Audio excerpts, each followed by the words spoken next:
తర్వాత కొత్త మార్పులు, ఈ గవర్నమెంట్ వచ్చింది ఆ గవర్నమెంట్ వచ్చిందా నేను చెప్పను, సరిగ్గా పర్టికులర్గా నేను చెప్తున్నాను చూడండి. నేను చివరిలో మీకు అర్థమైంది ఎవరు గెలుస్తారని.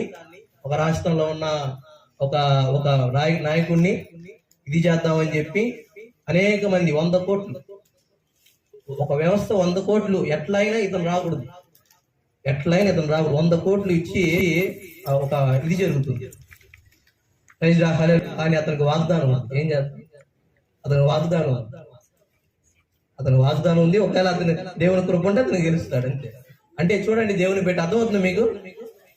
ఒక వ్యవస్థ, ఇంకా చెప్పాలంటే ఒక ఇండస్ట్రీ 100 కోట్లు పెట్టుకుని ఉంది, ఇంకా రాకూడదు, నెక్స్ట్ రాకూడదు, ఎట్లయినా వస్తే మన కొట్టబోతుంది అని రెడీగా ఉన్నారు.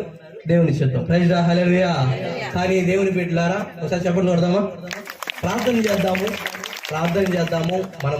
మనము సేవకులము, దేవుని బిడ్డలము, దేశ క్షేమం మనము కోరతాము, మనము దేశాల్లో ప్రార్థన చేస్తాము. కాబట్టి మనం ప్రార్థనే చేద్దాము. ఈ 2024లో గెచ్చిమని మినిస్ట్రీస్ కూడా